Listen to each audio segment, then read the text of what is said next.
Olá, segundo ano AFD, segundo BFD, disciplina Organização do Trabalho Pedagógico.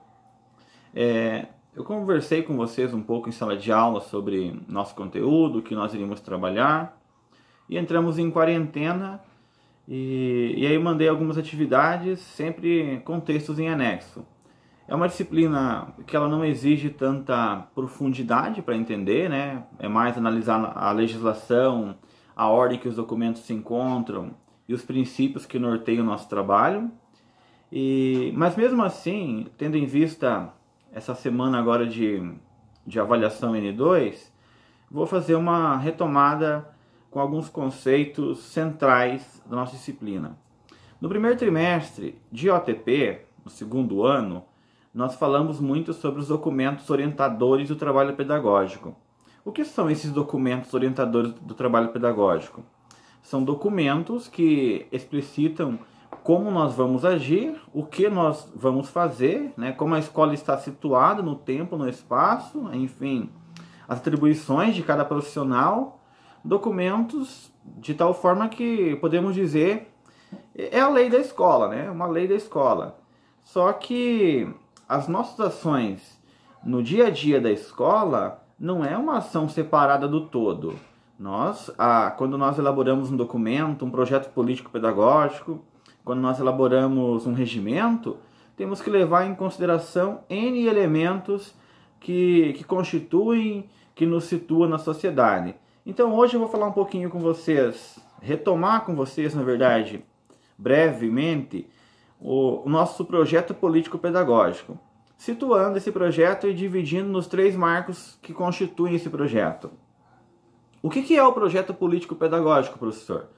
A definição vai ser bem clássica. Projeto.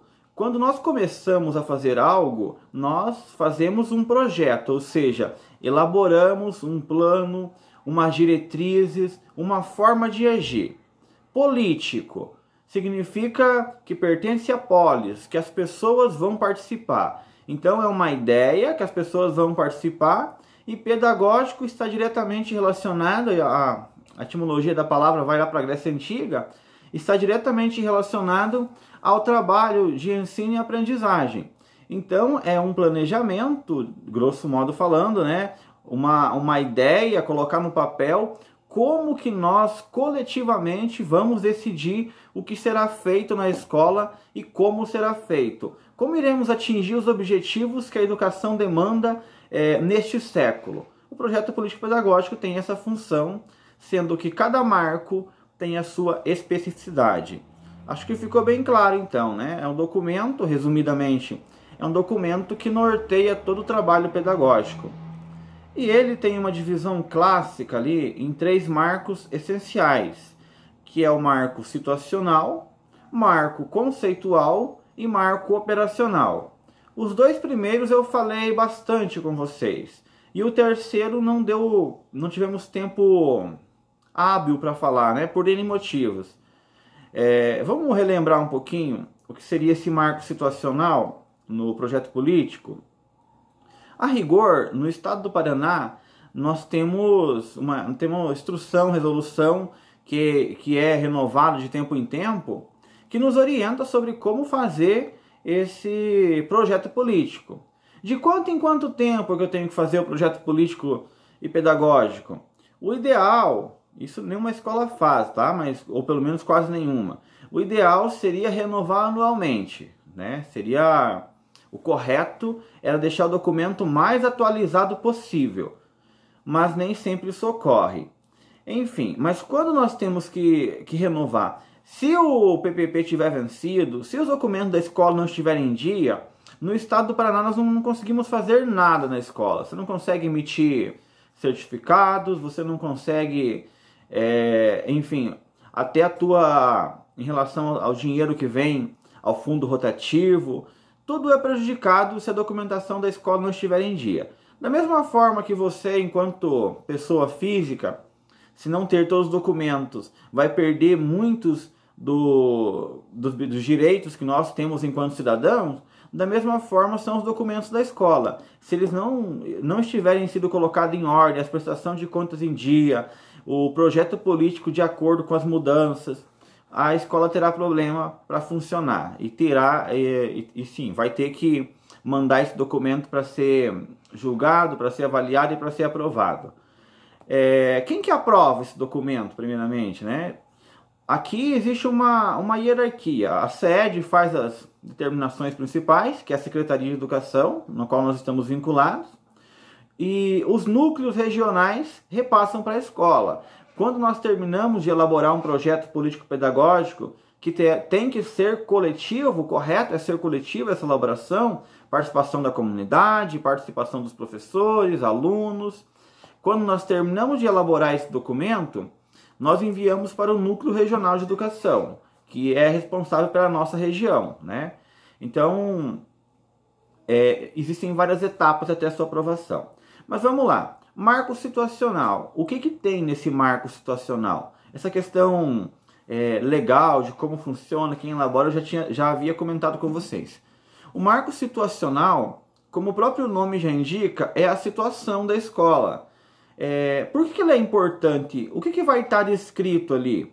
A rigor, os itens de um PPP eles não são taxativos. Existe um mínimo de coisas que tem que ter, mas varia muito de escola para escola a extensão desse documento. Situacional, eu vou situar a escola em que sentido? No tempo, no espaço, ou seja, em que município que a escola está inserida, como que é o bairro que ela está inserida, a comunidade, tá? Qual que é o perfil socioeconômico da comunidade?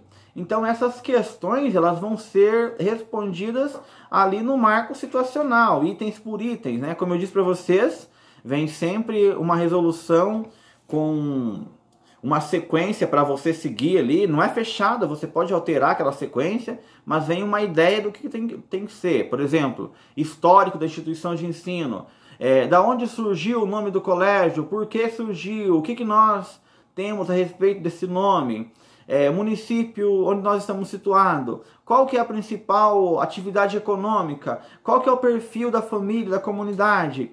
Então essas questões elas são respondidas no marco situacional. Você vai lá do amplo, de falar onde a escola está situada no município, para falar da situação da escola física, descrevendo desde, em alguns casos, é descrito a mobília, a estrutura de funcionamento, tudo isso está descrito no nosso marco situacional.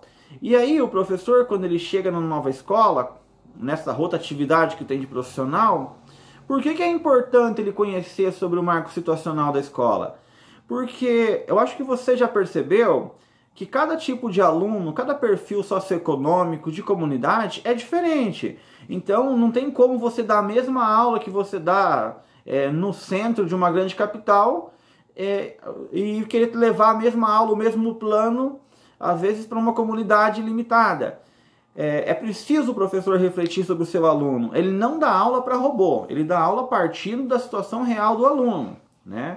Aí a crítica ao ensino à distância também é esse, né? Parte do princípio que todo mundo pode ter a mesma aula. Isso é uma violação expressiva do marco situacional. Se todo mundo pudesse ter a mesma aula à distância igual está sendo feito pela Secretaria de Educação, significa que eu não precisava de marco situacional. Por que eu vou gastar tanto tempo, recurso? Por que eu vou chamar, reunir a minha comunidade, fazer uma reunião, né? Enquanto pedagogo, normalmente um pedagogo assume esse processo de redigir o PPP. Por que eu, enquanto pedagogo, vou chamar a comunidade para as pessoas falarem da realidade e eu colocar ali no documento, eu ajudar a traduzir, depois eu ler para ver se eles concordam coletivamente com aquilo? Por que eu faço isso se o Estado transmite a aula à distância? Ignora a situação de quem está no Rebouças, de quem está num bairro qualquer afastado de uma região sem acesso à internet. Então o marco situacional, isso foi uma crítica, como situação de emergência é tolerável, né? Mas assim, o marco situacional, a rigor, é uma maneira de dizer ao professor, ó, a escola tal é assim. Eu posso dizer que o marco situacional é uma espécie de identidade da escola, porque é ali que você vai perceber cada elemento. Professor, me dê um exemplo prático de como o marco situacional afeta a minha vida. Vamos lá, eu estou no Rebouças, minha comunidade abastada financeiramente. e eu sou professor de educação infantil. Quero fazer um trabalho, um painel X com os alunos. Preciso de tal material. Mando a lista para casa. No outro dia vem dobrado o material ali, ó, professor. O papel que o senhor pediu, eu não sabia se era esse ou se era aquele. Eu comprei dos dois porque eu fiquei na dúvida. A pessoa gasta e não está preocupada com a educação com o que vai gastar na educação do filho, porque tem recurso para isso. Dependendo da comunidade, você vai chegar aluno que ele está com fome. Vai chegar aluno para você que ele chegou morrendo de fome, ele passou a noite em claro porque teve tiroteio no bairro dele. E o que vai acontecer? Você vai ser demagogo, desumano e ignorar essa realidade? Não, eu vou dar minha aula, problema do aluno, não estou nem aí com isso. Não é assim que você tem que analisar. É preciso você desenvolver mecanismos para encurtar essa distância. Até o teu tipo de fala, o teu tipo de referência, é ali no marco situacional que você vai perceber. Então o professor que ele dá a mesma aula dele trocando de escola, às vezes você dá aula trocando de bairro aqui, né? Dentro da mesma cidade, você vai de uma escola para outra e você vê que o perfil do aluno é diferente. E isso você já percebe no marco situacional, já percebe nessa leitura que a comunidade tem. Qual que é a participação da comunidade da escola? Eles realmente participam? Eles estão interessados com a escola? Qual que é o objetivo do teu aluno? A maioria vai para onde, né? Isso é fundamental, porque além do que é definido categoricamente para ser seguido na escola, existe uma parte, a autonomia da escola não é tão grande assim, mas ela existe. Então, dependendo do que o teu aluno pleiteia, vai ser o teu plano de aula, a tua construção do projeto político-pedagógico, para que a escola realmente não seja uma construção de teóricos que vêm de fora, que se formam em universidade e são surdos para o clamor popular, né? Nós temos que tomar o cuidado para que a nossa formação em curso superior não nos segue em relação ao clamor, aos interesses que a população considera relevante. Então, na educação, nós temos que pensar isso. O interesse científico, o conhecimento científico, ele sempre vai ser preponderante, mas isso não significa que eu não possa conhecer melhor os anseios da comunidade em que eu estou inserido. Tranquilo? Eu creio que o vídeo já está com 12 minutos, passou rápido.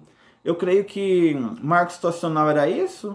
Se for para resumir grosseiramente, tá? Além daqueles itens que eu passei para vocês, identifica a situação da escola, a maneira onde ela está inserida, desde o contexto macro que vai ali para a cidade, até o contexto micro da escola, organização das turmas, número de alunos, características.